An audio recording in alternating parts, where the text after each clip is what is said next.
अस्सलाम वालेकुम, मैं हूं आपका host Ehsan Raza from Mizan real estate. नाजरीन, उम्मीद करता हूं आप सब खैरियत से होंगे। आज की वीडियो में हम डिस्कस करेंगे 7E टैक्स के बारे में।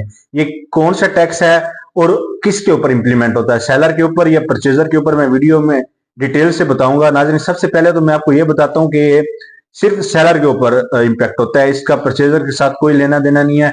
7E टैक्स जब आप प्लॉट सेल करते हैं तो उसके ऊपर लगता है, और सेलर पे भी किस किस सूरत हाल में लगता है और किस सूरत हाल में नहीं लगता, ये मैं आपको बताता हूँ।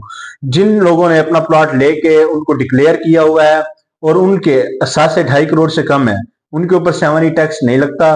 और जिन लोगों ने जो ओवरसीज पाकिस्तानी है उनके ऊपर भी ये टैक्स नहीं लगता। दो तरीकेकार हैं जिस तरीके से आपको ऊपर टैक्स नहीं लगता। तीसरा तरीकेकार ये है कि आप 1 साल के अंदर लेके प्रॉपर्टी 1 साल के अंदर ही सेल करते हैं तो आपका 7E नहीं लगेगा। सबसे पहले ये कि जो उसका एग्जेम्पशन सर्टिफिकेट जिसको हम डिक्लेरेशन कहते हैं, वो 2.5 करोड़ से कम वालों का निकल सकता है। वो कौन निकाल के दे सकता है, कैसे निकलेगा, वो मैं आपको बताता हूँ। जिसको हम डिक्लेरेशन भी कहते हैं और एग्जेम्पशन सर्टिफिकेट भी करते हैं।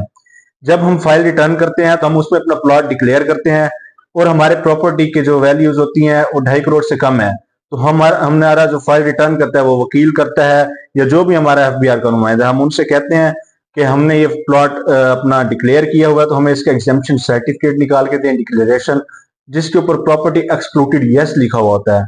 वो हमें उसका सर्टिफिकेट निकाल देते हैं कि ये डिक्लेयर है, इसकी बात 2.5 करोड़ से कम है, कि इनके टोटल जो असासे हैं वो 2.5 करोड़ से कम है, तो वो निकल आता है। वो आप रिप्रेजेंट करते हैं DHA में जाके, तो आपको 7E टैक्स नहीं लगता। आप इस तरह 7E टैक्स से बच जाते हैं।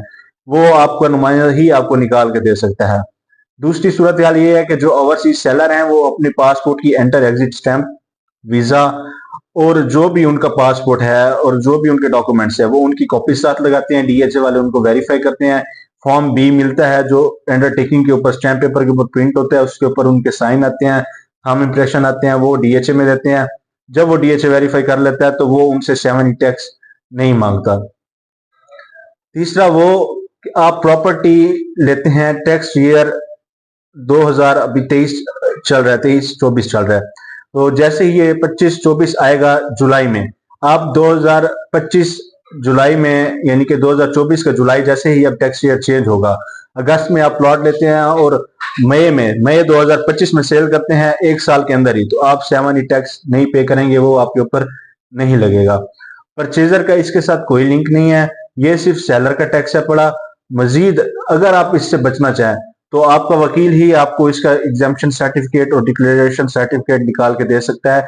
वो आप DHA में रिप्रेजेंट करें और आपको ये टैक्स नहीं लगेगा। अदरवाइज आपको ये टैक्स पे करना पड़ेगा। अब ये टैक्स कितना है, किसके ऊपर कितना लगता है, ये मैं आपको बता दूं।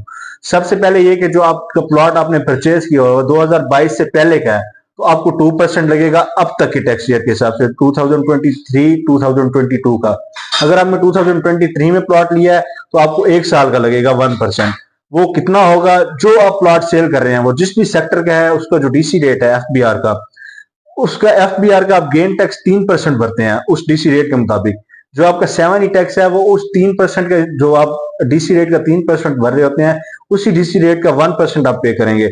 वो आपके प्लॉट का लेटर के ऊपर डेट मेंशन होती है। अगर 2022 से पहले का है तो आपको 2% लगेगा, 2022 के बाद का है तो आपका 1% लगेगा। जैसे अब 2024 का टैक्स ईयर ये क्लोज हो जाएगा, जुलाई में न्यू आ जाएगा, तो आपको ये 3 साल का लगेगा। तो इसका ये तरीकेकार है। नाज़रीन, अगर आपको कोई और इन्फॉर्मेशन चाहिए हो तो नीचे दिए गए नंबर पर आप कॉन्टेक्ट कर सकते हैं। Ehsan Raza from Mizan real estate. अगर आपको मेरी वीडियो अच्छी लगी हो तो मेरे चैनल को लाइक करें, सब्सक्राइब करें। आपका होस्ट एहसन रजा।